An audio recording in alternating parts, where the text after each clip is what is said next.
Hello, and welcome to the 9th episode of Williams Whiteboard. First, I'd like to just say a quick thank you to all of you that came by and took a look at the video last week. I really had a high level of engagement when we talked about fair and reasonable pricing.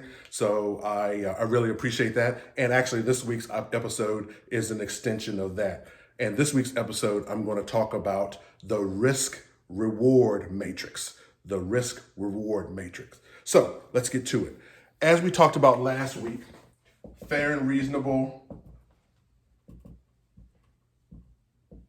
pricing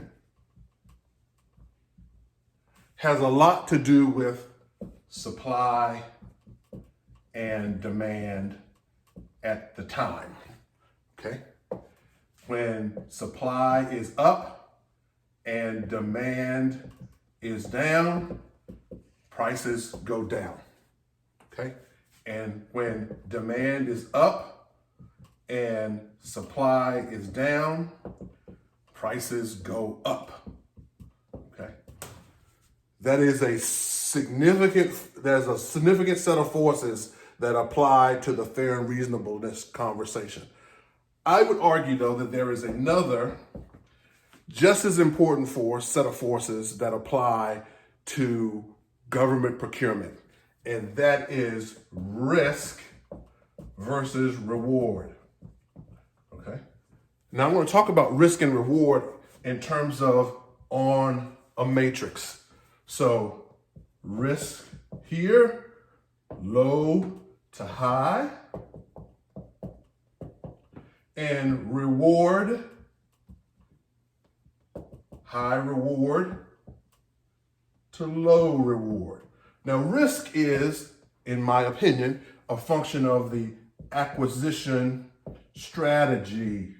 We're talking about in terms of acquisition strategy risk. What's the process of actually getting the goods and services procured? What's the risk of that?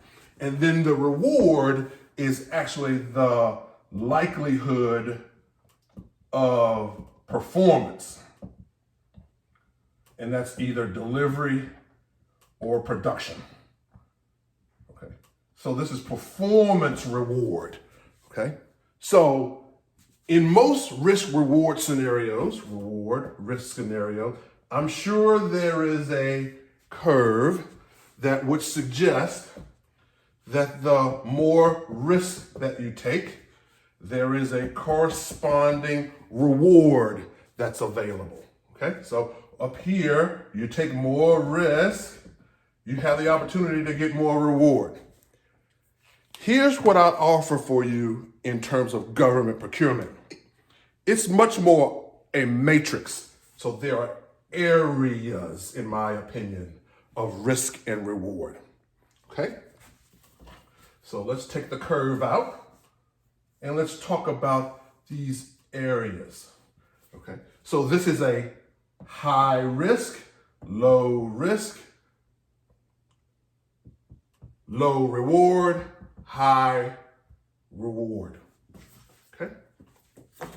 Now, anytime we have an acquisition strategy that's a high risk but has a low reward, we're not interested. Okay?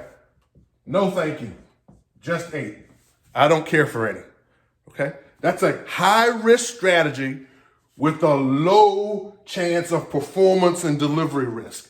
Not interested. Thank you very much. Okay. Now, here are the other areas. Here's I'd encourage you to think about the other areas. Here is a high risk, but high reward area.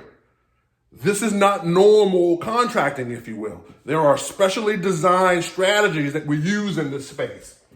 SBIRs, okay, OTAs, BAAs, okay. These are strategies that we use that says, look, we're going to take some acquisition strategy and we're going to press the gas, or we're going to get innovative and creative with the expectation that we're going to get very high rewards in terms of performance and delivery perspectives. Okay. But there are strategies that apply to that. This area here, low risk, low reward.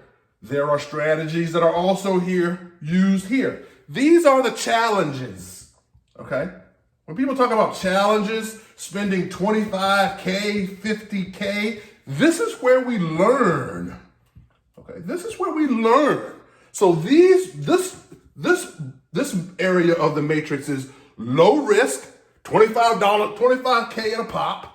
Okay, and even if it's low performance or low delivery chance, we learn something here. So we bind our risk by the dollars that we use in this area. This area here is the nirvana. Okay, low risk, but very high expectation of reward.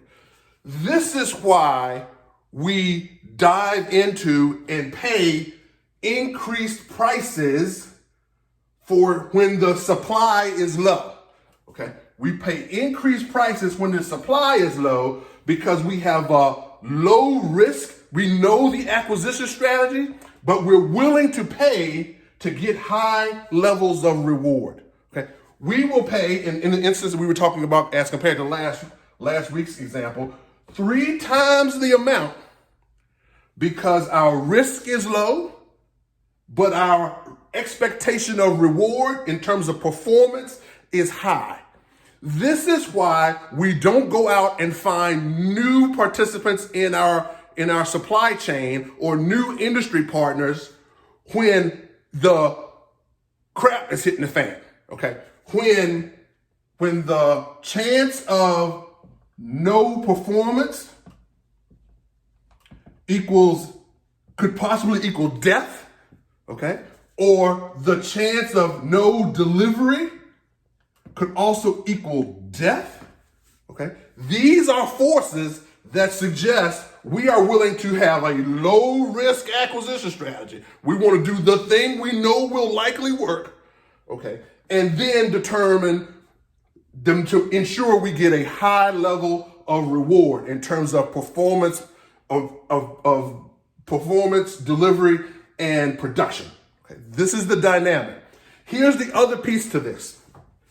When the contracts organization is watching, these are all the people that are watching our low risk, high performance, high reward strategy. When the contracts folks are watching, when the programs folks are watching, when the agency is watching, when the department is watching, when Congress is watching, when the news media is watching, and most importantly, when the citizens are watching, this is the reason why we take low risk strategies to achieve high delivery outputs and are willing to pay 3 times the amount for it. This is the risk reward matrix. There are areas where we want to go in government procurement. There are areas we try to stay away from in government procurement. And then there are areas where we're willing to pay more to ensure that we have low risk strategies that will deliver high degrees of reward and output. This is the risk reward strategy. Thank you so much. I'd love to hear more about your ideas on this concept. And don't forget, whenever you're chewing on something and you can't quite figure it out, grab a whiteboard and a set of markers and get after it. Thank you so very much and have an amazing day.